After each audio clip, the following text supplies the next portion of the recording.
Attention au piège de l'apprentissage. Si aujourd'hui on vend partout l'aide de l'État pour obtenir un apprenti, sachez qu'il y a plusieurs pièges à absolument éviter, que moi-même malheureusement je suis rentré dans le panneau et j'ai malheureusement rencontré beaucoup d'entreprises, d'entrepreneurs qui ont pensé que c'était une bonne idée et qui se sont retrouvés dans la merde à cause de tout ça. Et je vais vous expliquer dans cette vidéo comment finalement éviter tous les soucis, quels sont les problèmes que vous allez rencontrer si vous prenez des apprentis sans vous y préparer avant. Je suis Brahim Ghezali, je suis le fondateur de l'écosystème Business Évasion et on est spécialisé dans l'accompagnement d'entrepreneurs, de dirigeants, de TPE, de PME dans différents secteurs pour les aider à automatiser et déléguer leur business, pouvoir faire plus de chiffre d'affaires, augmenter leurs revenus tout en ayant un business qui peut tourner même sans eux. Restez bien à l'écoute parce que je vais te donner vraiment des solutions concrètes qui vont vous aider à avoir des meilleures solutions que l'apprentissage à la fin de cette vidéo.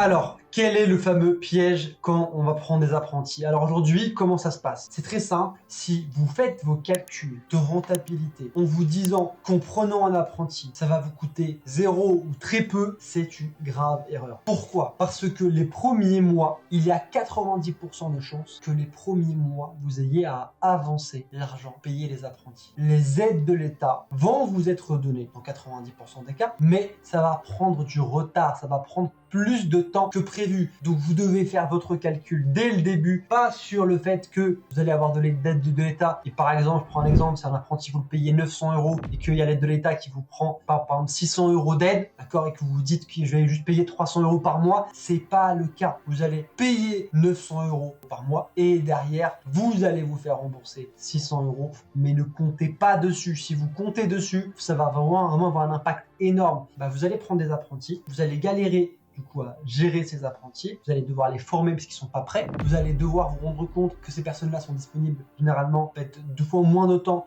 qu'une personne lambda dans l'entreprise, donc en fait elle est là en alternance, donc elle n'est pas forcément tout le temps là, vous allez la former aussi, mais ce qui se passe également, c'est que la personne, il faut absolument la payer dans le temps, que si vous la payez en retard, elle va être démotivée, même si elle ne vous le dit pas, même si elle est compréhensive, elle va démotiver et vous allez avoir une pression supplémentaire. C'est-à-dire qu'au lieu de réfléchir à comment développer votre activité, faire plus de résultats, faire plus de chiffre d'affaires, vous développer, gagner plus d'argent, vous allez penser, mais comment est-ce que je dois payer ce salarié? C'est le problème de tous les dirigeants. Aujourd'hui, les dirigeants ont, dans la majorité des cas, ce problématique de réfléchir à la fin du mois, ok, comment je vais faire pour payer ces salariés que j'ai aujourd'hui. C'est un problème récurrent. Et en prenant des apprentis, vous allez vivre les mêmes situations. D'accord ? Si vous voulez galérer, vous pouvez le faire, mais c'est pas forcément l'option que je recommande. L'idée, c'est de préparer les choses, d'accord? Donc, si vous faites vos calculs en vous disant, non, mais moi, dans tous les cas, je vais payer 300 €, c'est l'affaire du siècle. Non, quand l'État vous donne 6 000 € ou 8 000 € d'aide, c'est pas pour rien. C'est parce qu'il y a quelque chose derrière. Cette chose qui est derrière, qu'est-ce que c'est? Il y a un manque d'intérêt pour les apprentis. Le salaire pour payer les apprentis est trop élevé et du coup, ils essayent de rendre ça plus intéressant pour les entreprises parce que, évidemment, ils veulent faciliter l'expérience à plus de monde et donc ils vont faire en sorte de rendre ça plus accessible. Donc ça va forcément être plus accessible qu'un salarié. Quoi qu'il arrive, si vous comparez un apprenti par rapport à des salariés, ça sera sûrement plus intéressant dans un premier temps. C'est pas au niveau de la comparaison qu'un salarié où il y a le problème, c'est que vous pouvez faire appel à des indépendants qui vont vous coûter beaucoup moins cher, que vous allez payer au résultat, vous pourrez virer tout moment si vous le souhaitez, que vous pourrez sélectionner par rapport à l'expérience, que vous pourrez prendre en France ou à l'étranger qui vous coûtera beaucoup moins cher et vous aurez plus de qualité. La personne, vous avez beaucoup moins à former du coup avant parce qu'elle sera déjà formée dans 80% des cas parce que en fait c'est un professionnel quoi qu'il arrive qui a le travail à faire. Maintenant, imaginons que vous voulez quand même aller sur l'apprentissage. Quelles sont les choses à anticiper? Faites en sorte de ne pas être seul, d'accord, pour cet apprentissage et essayez de demander conseil, pas auprès de vos amis qui vous diront n'importe quoi, mais allez demander des conseils à des gens qui l'ont déjà fait et qui savent comment passer du coup le chemin. Si vous avez des questions dessus, je vous invite directement à mettre un commentaire sous la vidéo et je demanderai soit à moi-même, soit à un membre de l'équipe de pouvoir vous répondre ou peut-être quelqu'un même, une autre personne qui va peut-être pouvoir répondre à votre question directement pour pouvoir vous aider. Maintenant, pour anticiper ce recrutement, vous devez faire en sorte déjà de réfléchir pas au montant avec les aides, vous devez penser au montant sans aide. Est-ce que c'est rentable pour moi sans aide? Si c'est pas rentable pour vous, déjà c'est attention, faut faire attention à ça. Maintenant, si vous trouvez que c'est rentable, parce que par exemple vous avez quelqu'un sur la partie, d'ailleurs je recommande fortement, si vous prenez des alternants, je vous recommande très fortement de prendre des alternants sur l'aspect commercial, acquisition client, et non pas sur une tâche ou sur des tâches opérationnelles. Pourquoi? Parce qu'un alternant de tâche opérationnelle, à moins que vous soyez très bon en vente et du coup c'est pas trop un sujet, en fait l'idée c'est qu'il va pouvoir vous ramener de l'argent en plus, des clients en plus si vous le mettez sur l'aspect commercial. Si vous le mettez sur l'aspect opérationnel ou administratif ou autre chose, le mec il va vous mettre un coût fixe qui va pas pouvoir être réduit, pas pouvoir être rentabilisé, parce que ce sera un coût, c'est tout en fait, ce sera un coût qui va être de l'opérationnel. Le seul moyen de faire de l'argent aujourd'hui c'est faire avoir de plus de clients ou augmenter la rentabilité ou bien réduire les coûts. Il n'y a pas de magie. Donc si vous prenez un alternant, donc fortement d'aller plutôt sur un axe qui va vous générer de l'activité, générer du chiffre d'affaires et générer de la rentabilité dans votre activité. Maintenant, dans le cas où vous prenez l'entreprise, enfin vous prenez du coup l'alternant, vous allez le recruter.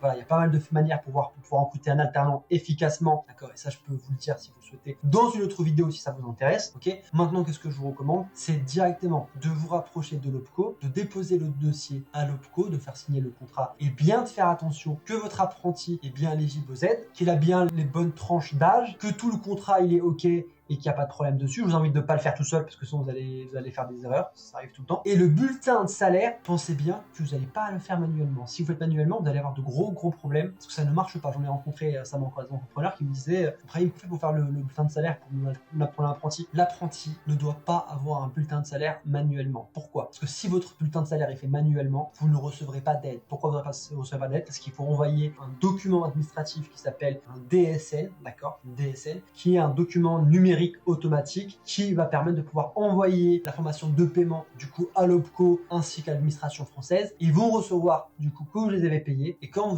ils vont recevoir l'information que vous avez payé vos salariés et vos apprentis, à ce moment-là ils vont vous débloquer l'aide. Ok, ça c'est la première étape. Vous vraiment passer par une plateforme. Une plateforme qui existe très bien et que je recommande, c'est le Thèse. Vous cherchez sur internet le Thèse. Ils peuvent vous aider directement pour créer un bulletin de salaire gratuitement directement sur la plateforme. Le seul truc qu'ils n'arrivent pas à faire, c'est le bulletin de salaire pour les stages, en tout cas à l'heure où je fais cette vidéo. Ça a changé entre temps. En tout cas, le bulletin de salaire des apprentis, ils le font directement intégrer et ça vous coûte zéro. Ils le font directement. Ils envoient du coup le document à l'administration française. Faites attention à tout ce qui est administratif, tout ce qui est charge et tout pour bien que tout soit à jour. Et là, la deuxième étape, c'est quoi? C'est de bien vous rapprocher de la plateforme qui s'appelle Silae, d'accord? S-Y-L-A-E, qui elle va faire le paiement. C'est jamais l'OPCO qui va vous payer directement. L'OPCO va payer l'école, du coup, pour l'entreprise. Mais celui qui va payer, du coup, l'alternant pour vous rembourser, on va dire, l'aide de l'État, qui c'est? En fait, c'est Silae qui va vous envoyer directement un virement sur votre compte. Et pour ça, vous devez être rapide pour créer votre compte, être réactif pour que dès les premières semaines, vous ayez déjà le compte en ligne, que vous ayez déjà envoyé limite la DSN et les bulletins de salaire à l'avance. Faites pas ça au dernier moment, faites ça même plus tôt. Comme ça, directement, votre bulletin de salaire, il est à jour, il est envoyé avec la DSN. Le coup, le bulletin de salaire, il est récupéré. Vous envoyez le document automatiquement normalement à Silae. Silae va vous donner un historique pour dire que le paiement a été effectué et que vous allez recevoir l'aide. Et là, vous allez recevoir l'aide directement. Si c'est pas le cas, ce qui va se passer, c'est que vous allez devoir créer quand même un compte Silae. Ça va prendre ça va prendre plus de temps. Au final, vous allez recevoir quand même l'aide généralement, mais ça va prendre 3, 4, 5 mois. Parfois même plus de temps, de délai pour pouvoir vous rembourser. Et ils vont vous envoyer tout l'argent du coup pour vous aider, pour vous donner l'aide de l'État, mais il y aura un délai qui sera beaucoup plus élevé. Et pendant ce temps-là, vous allez être les seuls à devoir vous débrouiller, à devoir payer ses salariés, payer ses alternants. Et il n'y aura pas d'autre solution que de les payer dans tous les cas. Et ce sera un stress en plus que vous n'aurez pas demandé. Ce qu'il faut savoir aussi, c'est hyper important, c'est que si vous n'anticipez pas ça, c'est que parfois on sous-estime ce problème-là. Si vous n'anticipez pas ce process finalement de recrutement d'alternants, ce qui se passe, c'est que vous allez le payer très cher. Parce que c'est pas juste une aide de l'État de 600 € qui va rentrer, c'est toute la charge mentale, toute la gestion, tout ce qui va se passer au quotidien qui va vous faire perdre au moins une année dans votre activité. Parce qu'au lieu de penser à d'autres choses plus importantes, vous allez tourner en rond avec vos apprentis à essayer de trouver des solutions, à en tester quelques-uns, à voir que ça ne marche pas et à du coup devoir tester, retester. Et ça va être, c'est comme ça, c'est partie du business de tester. Mais pour moi, c'est que vous allez perdre beaucoup de temps. Aujourd'hui, si vous voulez éviter de perdre du temps, je vous invite tout simplement à plutôt privilégier une autre option qui, pour moi, dans le cas où vous voulez du coup avoir des ressources compétentes, c'est plutôt, et pour des prix très réduits, c'est plutôt de faire appel à des du coup des freelances, des indépendants qui vont pouvoir intervenir directement sur des sujets bien spécifiques qui seront payés souvent à l'heure, d'accord. Et du coup l'idée c'est quoi? C'est de faire appel à des gens qui sont à l'étranger. D'accord, moi j'ai des gens, si vous le souhaitez, je peux être en relation avec des personnes dessus. Mais en bref, l'idée c'est que vous ayez des gens qui vont faire le travail, qui vont vous le faire pour 200, 300, 400 euros par mois, parfois plus, parfois moins, ça peut dépendre. Moi je paye généralement 400 euros pour un indépendant au début, d'accord. Et l'idée c'est qu'il va vous faire un meilleur travail que l'apprenti, il sera plus engagé, il sera concentré dessus. Et l'idée c'est que vous n'allez pas pouvoir forcément l'embaucher, mais ce sera de la ressource qui sera du coup concentrée avec vous, qui va pouvoir travailler avec vous sur du long terme et qui sera fidèle, qui va pouvoir vraiment travailler avec vous et que vous pourrez remplacer si vous le souhaitez, un moment si vous le souhaitez, assez rapidement parce que ce seraient des ressources qui sont déjà formées un minimum sur votre activité. D'accord? Donc c'est vraiment ça l'idée qu'il faut chercher. Donc si aujourd'hui cette vidéo vous a parlé, si elle vous a été utile, s'il y a besoin, vous pouvez revenir sur la vidéo, revoir en accéléré ou on ralentit certains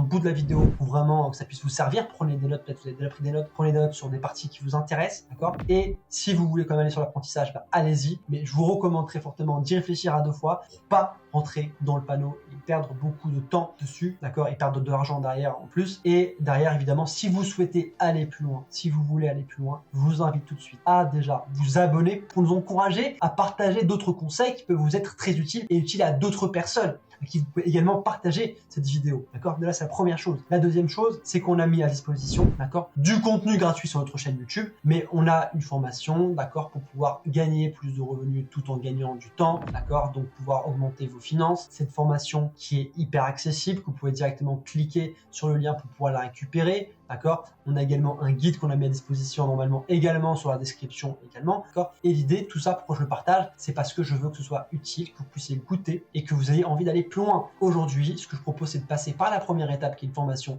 qui est simple, qui est efficace, qui va vous faire gagner du temps et de l'argent, d'accord, et tout simplement de pouvoir en profiter au maximum, de pouvoir le recommander. Et moi, mon but, c'est que derrière, vous soyez tellement satisfait que vous puissiez du coup avoir envie d'aller plus loin et pouvoir en parler autour de vous, tout simplement. Voilà. Je vous remercie pour votre écoute et je vous dis à très très vite pour une prochaine vidéo.